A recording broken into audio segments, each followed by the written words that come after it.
Children and Young People's Committee at the Assembly has undertaken an inquiry into child and adolescent mental health services in Wales.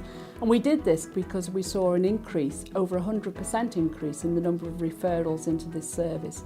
Now, we were very concerned about this. We were also concerned to hear the stories of young people and their parents who are accessing this service.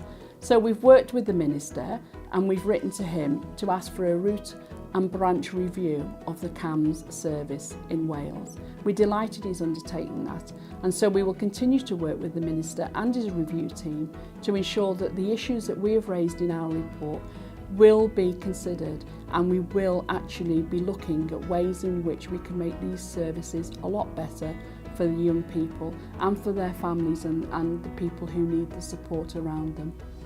We're delighted that the Minister has offered to keep in touch with the committee. We will scrutinise them, we will scrutinise the Welsh Government, and we will also scrutinise the medical professional people.